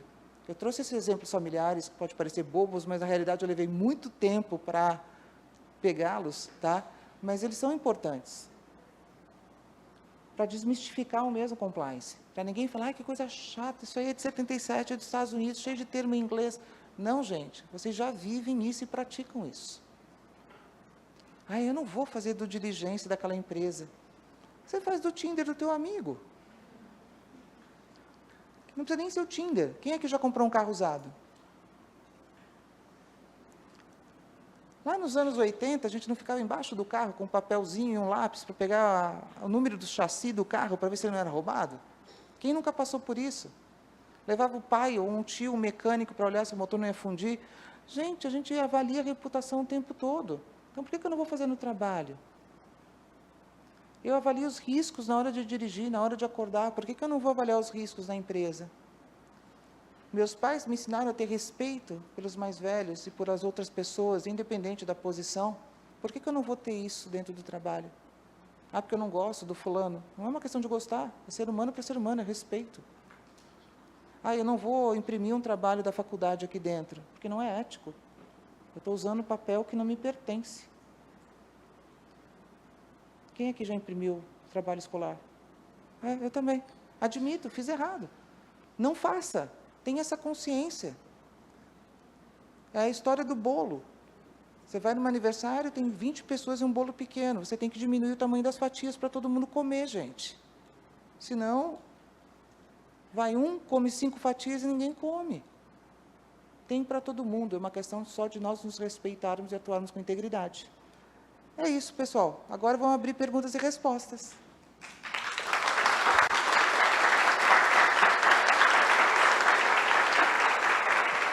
Muito bem, quem tem pergunta? Vamos, olha, Luiz, vou aqui, e aí, ó, e a Beatriz vai lá do outro lado. Eu estava morrendo de medo, gente. Obrigada. Tá, então eu vou ali no Luiz, depois Lumena, e aí a gente vai levantando, levantem a mão para a gente acompanhar aqui. Vem aqui, Luiz, vamos lá. Desculpa. Pois não. Olá. Oi. Obrigado pela palestra, foi muito bom, muito construtivo. Queria dizer que o mesmo mosquitinho que te picou lá atrás passou lá em casa também. Faz mais de 10 anos que eu trabalho com compliance, controle interno, gestão de riscos. E antes de vir aqui para a prefeitura, eu vinha do setor privado. E eu acho que tem uma diferença, né, que a gente percebe no setor privado, que é a questão do apoio da autogestão, né? Muitas vezes o CEO resolve contratar um diretor de compliance, implementar o programa de integridade na sua empresa. E no setor público, muitas vezes a gente, se for ver, de 11 anos que nós estamos completando de controladoria, já estamos no nosso 4º CEO, né, que é o 4º prefeito que vem aí. E então tem o fator político muito presente. Então, muitas vezes a gente se depara com um cenário de mudar a cultura de baixo para cima e não de cima para baixo. Então, queria que você falasse um pouquinho sobre isso, porque eu sinto que às vezes é mais fácil quando a autogestão comprou do que a gente fazer o caminho contrário. Era isso. Super obrigada, te agradeço. Excelente pergunta. Pessoal, em empresa privada isso acontece também. Na Teva, onde eu trabalhei, nós tivemos, em 5 anos, 3 CEOs. Então, cada CEO ficou 1 ano e 2 meses. Isso é desumano. Tá? Então, esse turnover, ou essa mudança, essa rotação, também existe em empresa privada. Se você acompanhar hoje no LinkedIn, um presidente de uma empresa, se ele ficar 3 anos, ele dá graças a Deus. Antigamente, um presidente entrava numa empresa, ele tinha 2 anos para estruturar a sua equipe, 1 ano para mostrar o seu serviço, e no 4º, 5º ano ele era cobrado. Hoje, é que nem técnico da seleção. Na seleção não, pior, técnico de futebol. Se o cara não ganhou 2 jogos, ele já é demitido. Não é isso que acontece no Campeonato Brasileiro hoje? Meu marido reclama, então estou passando o peixe que ele me vendeu. Tá? É isso, gente. Infelizmente, o pessoal está pensando em curto prazo. Só que se você tem um programa muito bem estruturado, feito por um diretor, teve o apoio da alta direção, mesmo que tenha essa rotação, a gente tem o que a gente chama o poder do meio, que é o pessoal de um nível hierárquico mediano, ele compra essa ideia e continua a passar, a estimular essa cultura.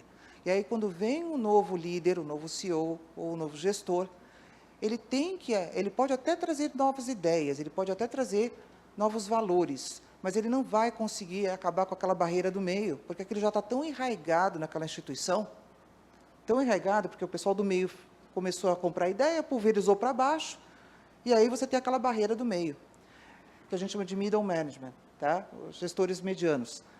É importantíssimo, gente. Eu construí programas de compliance sem apoio da alta direção.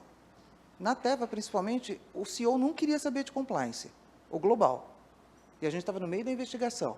Eu tive que abraçar a causa com quem? Gerente. gerente, o pessoal de vendas, independentemente do cargo, pessoas que acreditavam no que eu estava falando. E mesmo quando mudou o CEO e veio outro que começou a falar um pouquinho, aquilo já estava construído, aquela cultura já existia, porque várias vezes eu vi em reunião, o pessoal falando da Global, tem que fazer assim, tem que fazer assado, e o pessoal questionando, mas isso não é ético. E eu querendo fazer yes, yes, yes, e não podia. Porque eu sabia que a minha mensagem, o que eu precisava passar, eles compraram a ideia, porque fazia sentido para eles. Então, a minha forma de comunicar, o que eles discutiram entre eles, o fato de eu estar aberta para sempre conversar, tinha que puxar a orelha? Tinha, mas tinha momentos que vamos sentar junto, vamos tomar caipirinha no final da tarde, vamos debater situações, vamos ser humanos também, vamos conversar sobre a família. Isso também é importante na sinergia de seres humanos para seres humanos. Então, eu te diria que, independente da rotação ou não, se você tem isso bem estruturado no meio, isso vai prevalecer, pelo menos o core, né? Aquela parte fundamental. Talvez uma outra coisinha mude, o que é natural. Nenhum programa de integridade é o mesmo. Ele tem que mudar, porque os valores da empresa vão mudando também, devido a inovações tecnológicas, o momento de mercado, posicionamento da marca, venda ou compra de uma outra organização. Então, o importante é você trabalhar com quais são os princípios fundamentais. Você tem 10? Quais são os que realmente fazem sentido? Vamos trabalhar com 3. Esses são imutáveis, mas os outros 7, você tem que entender que a vida muda, dentro de uma empresa ou de um órgão público, e é natural. Respondeu? Obrigada. Doutora Lumena. Parabéns, adorei. Eu gostaria, dentro do que você colocou, de riscos, que muitas vezes nós poderíamos ter protocolos e que você vê pouco isso. E um dos itens, e eu estou como ouvidora, equipe aqui que recebe denúncias, porque a razão que as pessoas têm medo de fazer denúncia é a retaliação. Eu gostaria de ouvi-la se a retaliação você consideraria como um risco ou como uma denúncia em si mesma, e se poderíamos pensar num protocolo em relação à retaliação.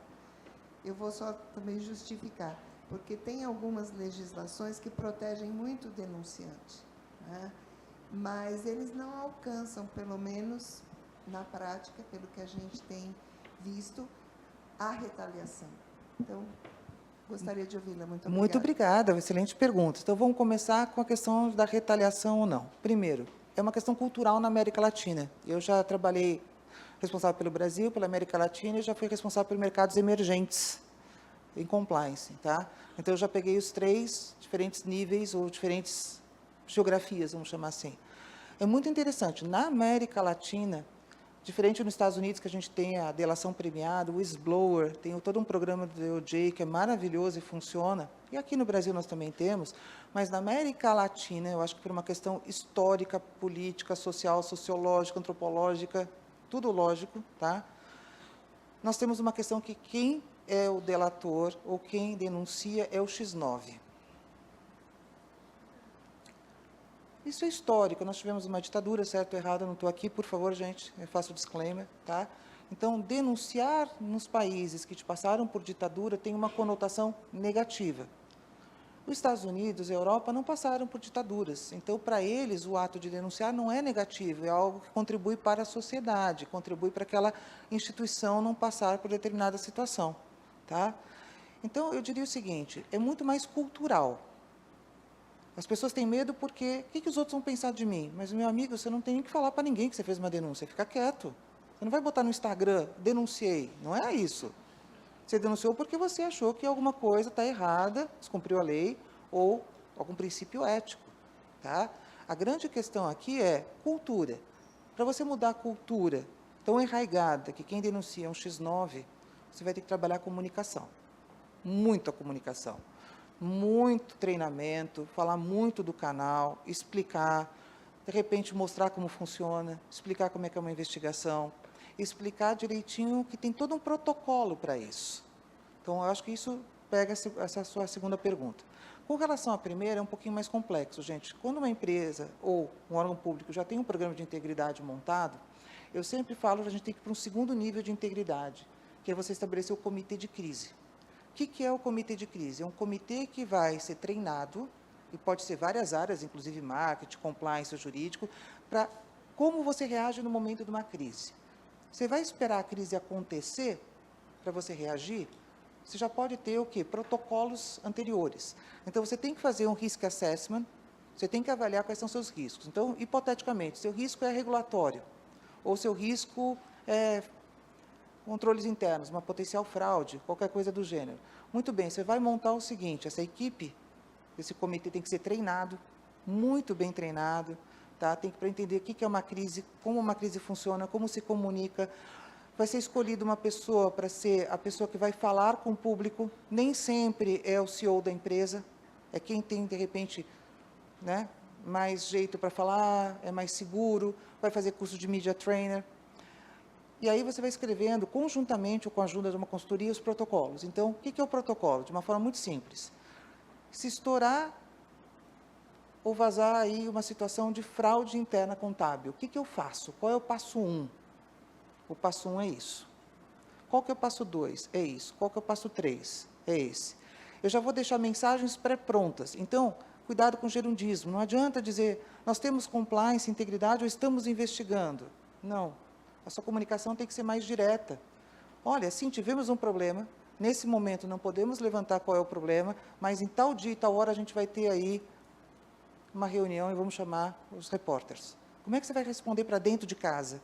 Eu tive uma situação dessa numa empresa que eu trabalhei, que eu acordei às 6 da manhã com o presidente da empresa me ligando, dizendo que o diretor financeiro estava preso na Polícia Federal.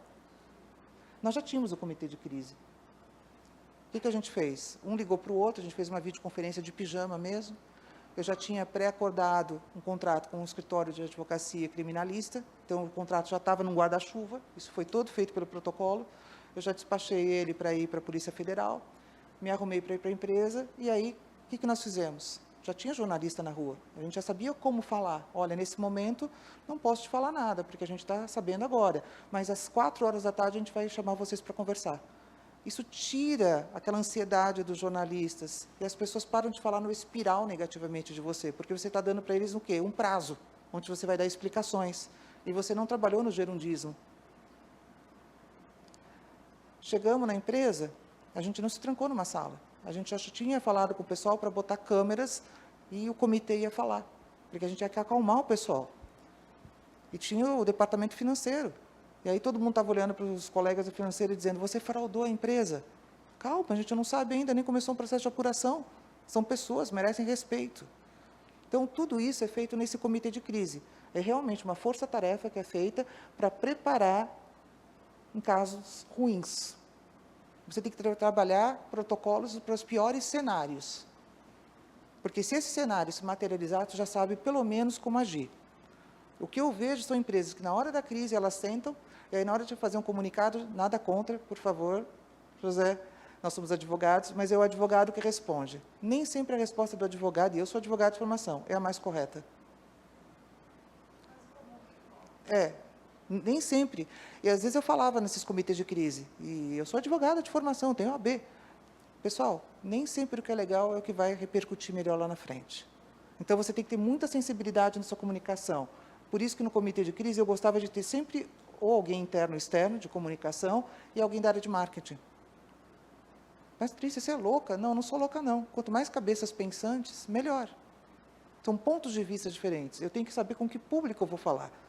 Que mercado que eu atuo? Eu sou um mercado varejista, eu sou de indústria, eu sou de que nicho? Para cada um eu tenho aquela teia de aranha ali, que eu tenho que me comunicar para cada um deles. Por quê? Para um órgão regulador, se eu receber uma carta da CVM, eu tenho que ter uma linguagem muito técnica. Eu tenho que saber responder adequadamente, para não ter confusão. Mas, se eu vou falar na internet, se eu vou falar com jornalistas, se eu vou falar internamente com os meus colaboradores e servidores, eu tenho que ter uma outra linguagem. E esses protocolos te ajudam. Você não, literalmente, você não fica de calças na mão quando o problema acontece. Tá? Literalmente é isso. Aqui. Bom dia a todos. Primeiro, queria agradecer, professora, porque em 1 hora e pouco eu aprendi, assim, consegui juntar alguns dos meus conhecimentos e essa didática de falar da família é muito interessante, porque acho que acaba alcançando todo mundo, né?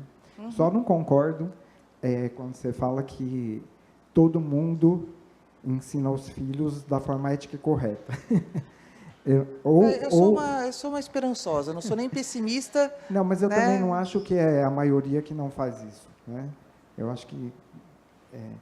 mas o que eu vou falar assim, não sei se é bem uma pergunta, mas também tem muito a ver com o que as outras pessoas falaram. Eu trabalho, lembrando da pizza e do brócolis, né? Eu trabalho no SUS há 37 anos. E ela falou sobre segurança psicológica, né? Que é poder falar. E nesses 37 anos, muita coisa mudou, algumas coisas para melhor, algumas para pior, mas a segurança psicológica continua sendo uma coisa que não é muito vista, né? A gente vive num país que, se um político tiver uma dor de barriga, no dia seguinte ele está no Sírio-Libanês ou no Einstein. E a população, eu trabalho numa regulação, no começo do ano tinha 10 pessoas em oncopneumologia esperando desde março do ano passado. Agora tem 7. 2 faleceram, né? Então, um vai ser atendido em algum lugar. E eu comparei muito isso com a pizza e o brócolis, né? E uma coisa que eu acho muito importante é que as empresas privadas, elas têm o lucro. O governo não visa lucro. As empresas governamentais, elas visam ou deveriam visar o bem-estar da população, dos ricos, dos pobres, das raças iguais. E isso é uma grande diferença, porque, quer dizer, faz uma grande diferença. Porque a gente, provavelmente, eu não conheço muito o setor privado, mas tem empresas que estão mais niveladas com a ética. Tem empresas que estão no meio termo, né, que dizem uma coisa e fazem outra. Tem o greenwashing e outras, enfim. Aí eu queria ver a sua visão sobre isso, porque no nosso país, eu ainda sei, continuo trabalhando no SUS, a política pesa muito. Segurança psicológica e política. Geralmente, eu posso falar da saúde, né? Os projetos, eu terminei um curso, eu sou dentista há 39 anos e terapeuta há 17, né? Trabalho com psicoterapia corporal, que tem muito a ver com tudo isso que você falou, né? Inclusive, quando você fala da relação interpessoal, é a empatia, né? A empatia que faz a diferença. E as pessoas começarem a aprender a falar assim, um pedófilo, eu não estou defendendo pedofilia, mas um pedófilo não acordou um dia de manhã e falou, acho bonito ser pedófilo, acho que eu vou ser pedófilo. E é uma das coisas que são muito, eu esqueci a palavra agora, mas que a gente não discute muito, né? Enfim. Então, eu queria ver a sua visão dessa parte da política, porque, assim, na saúde eu vejo muito isso. Eu vejo as pessoas não poderem falar. Você fala assim, olha, tem 10 pessoas esperando oncopneumologia, é um crime você falar isso. Porque vai afetar pessoas, e eu nem acho que elas são as responsáveis, né? Eu não sei de onde vem isso, não tem vaga para oncopneumo no SUS, né? Muito...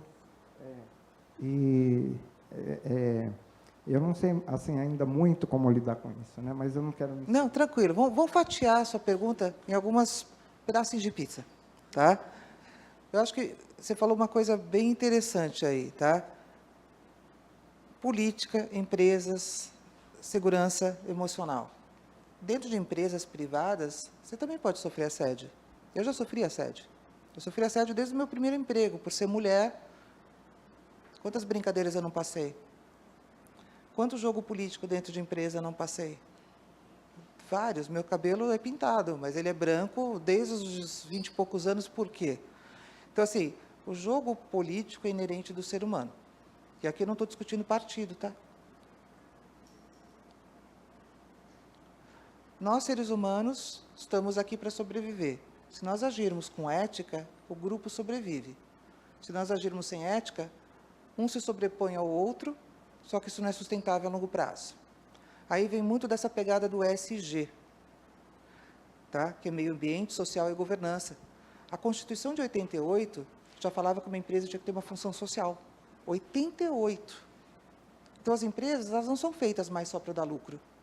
A De 3 anos para cá, você está vendo muito sair no jornal, essa pegada ESG, a responsabilidade social das empresas. A empresa ela tem que dar lucro, sim, porque ela precisa pagar seus funcionários, ela precisa ampliar, ela precisa investir em pesquisa e desenvolvimento, porque ela tem que ser perene a longo prazo, mas ela tem que ter uma responsabilidade interna com seus colaboradores e externa com a sociedade.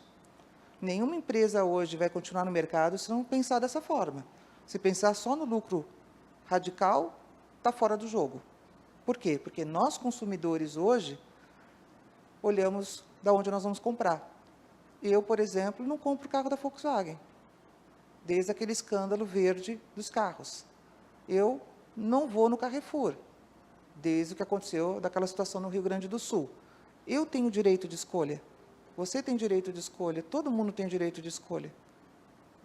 Se cada um de nós, isso é a beleza da democracia, todo mundo é igual na hora de votar, independente de classe social, independentemente de endereço, independentemente, nós somos iguais, e nós somos iguais como consumidores. Uma compra de R$1 minha faz tanta diferença como de R$1 sua, como do colega lá atrás. Então, essa é a era dos consumidores. A grande questão é que nós não tomamos ciência disso. As empresas acham que é a era delas, a era das marcas, da internet, de um monte de videozinho, dos trends. Não. O poder está na gente. Se eu decidir não comprar essa mortadela dessa marca e comprar mortadela de outra, isso vai fazer diferença no lucro daquela empresa. Porque eu posso postar na internet que eu prefiro essa outra marca. E aí um monte de gente desconhecida que eu não tenho amizade, mas que seguem e curtem ali o que eu postei, vão começar a comprar aquela outra marca. Isso vai afetar a lucratividade daquela empresa.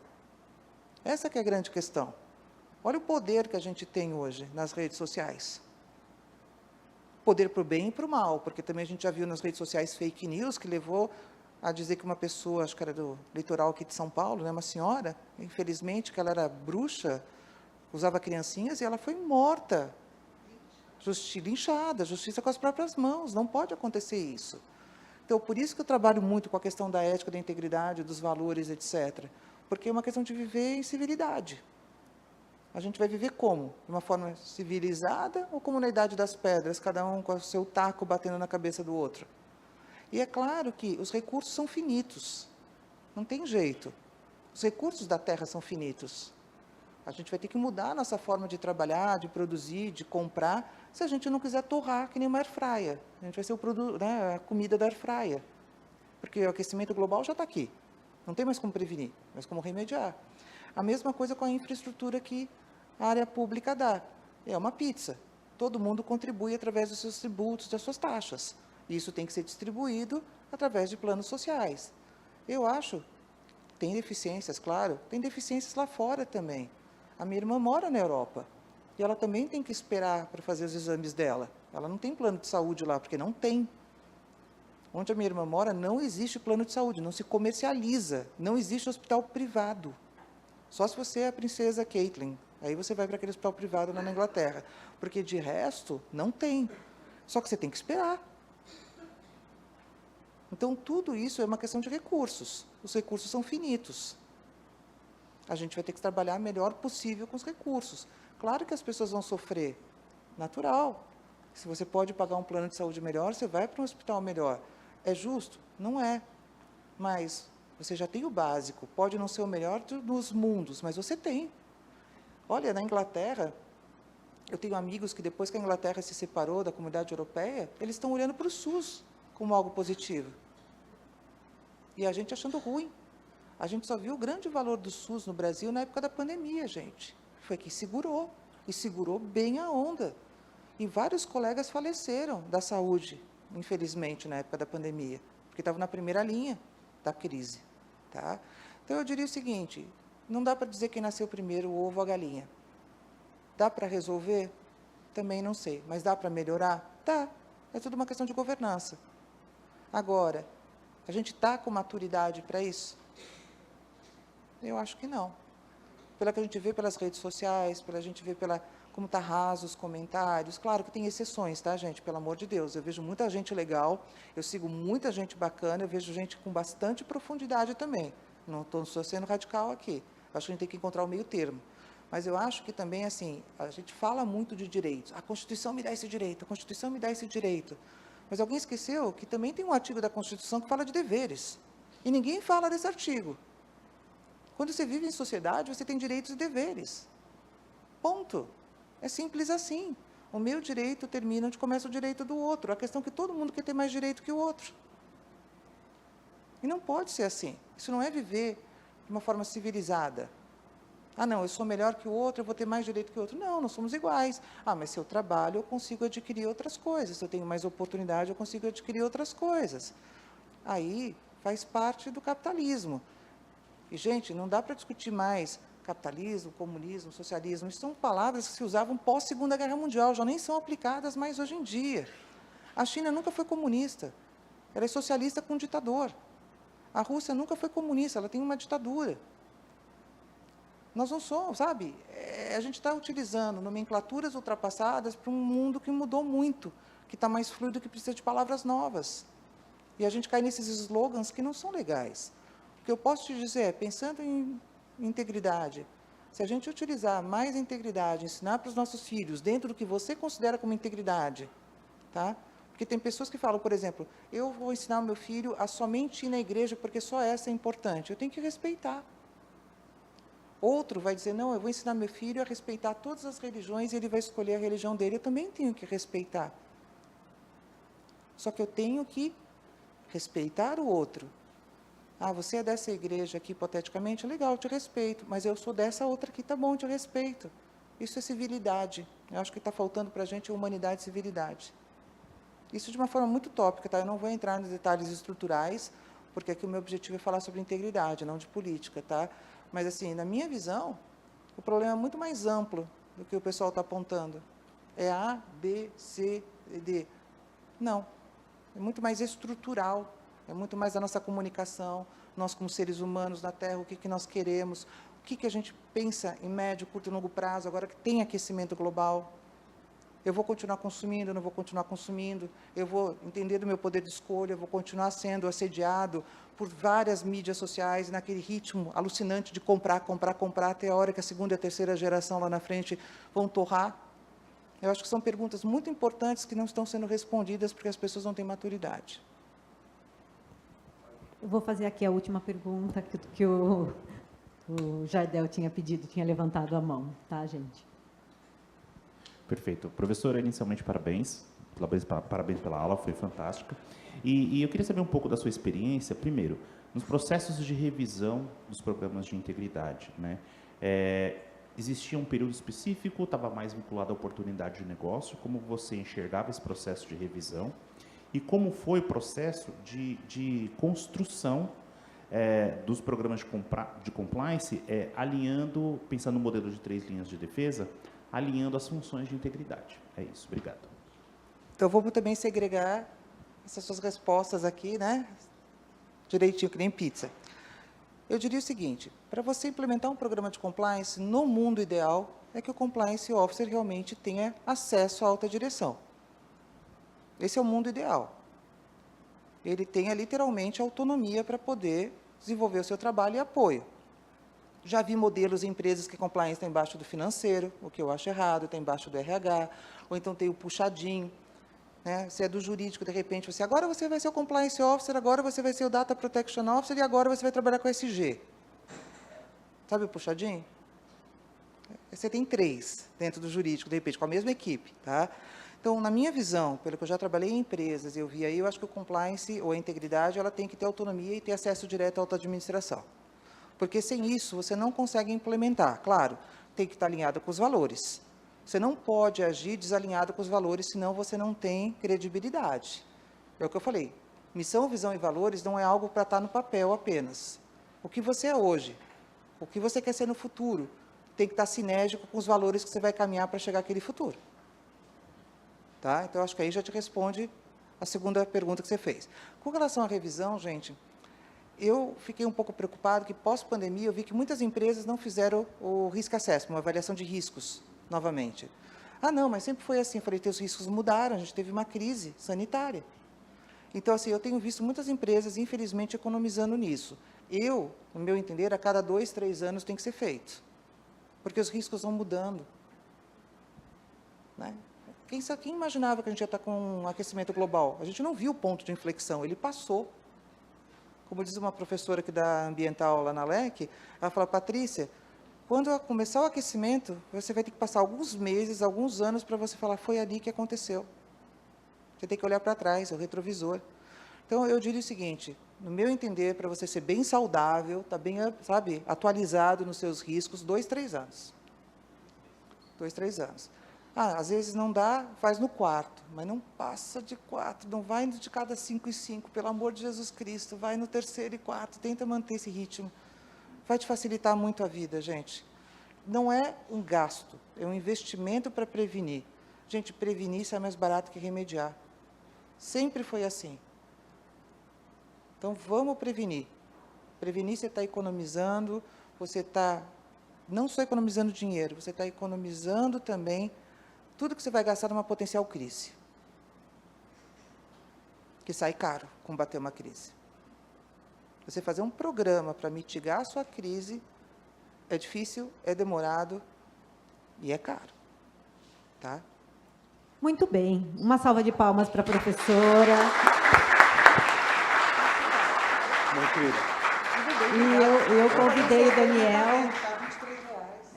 Vamos fazer. Nós vamos fazer um sorteio aqui. Sorteio. Pessoal, não vão não, sorteio. Não, vai ter sorteio. Vai ficar sem sorteio. Alguém me dá um número aí, vai, por favor. Vamos lá. Aqui dá tem número. um número. Fala o número, Daniel.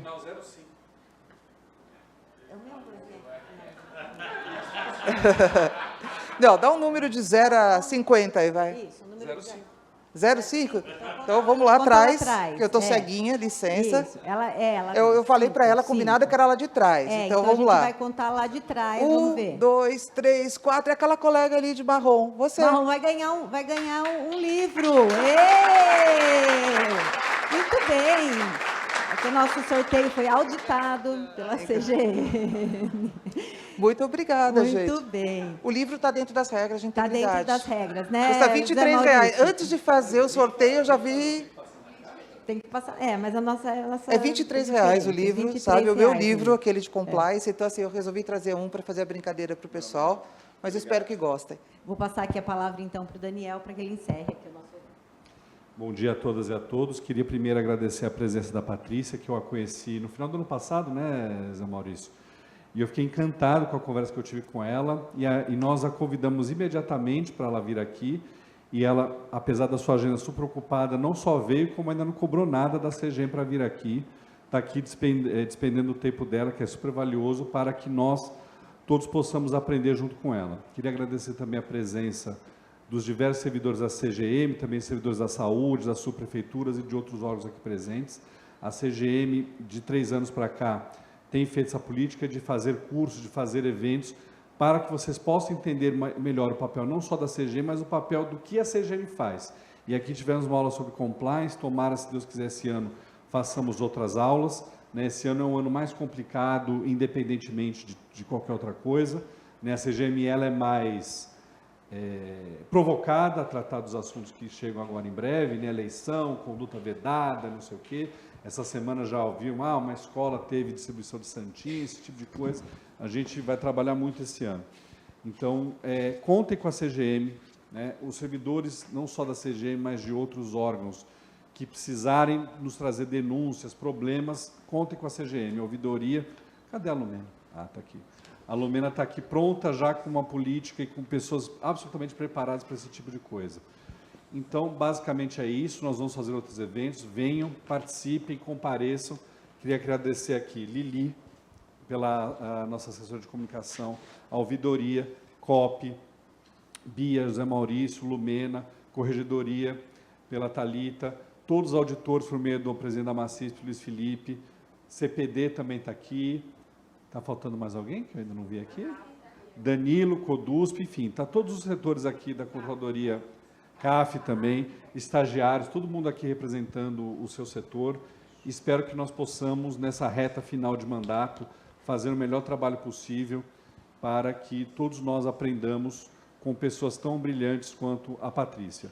Acho que era só isso, né, Nina? Então, Tá vou bom, aproveitar e vender meu peixe aqui também. Então, nosso calendário de eventos. Em abril, nós temos um evento dia 11 de abril para falar sobre o índice de integridade, que faz parte do programa de metas, e ele teve o melhor resultado desde o início da mensuração. Então, nós vamos ter um evento no dia 11 de abril.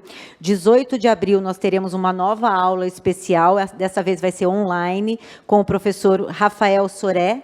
Correto, né, Bia? E ele vai falar sobre os impactos da lei anticorrupção no setor privado, um balanço e visão sobre a atratividade dos acordos e monitoramentos.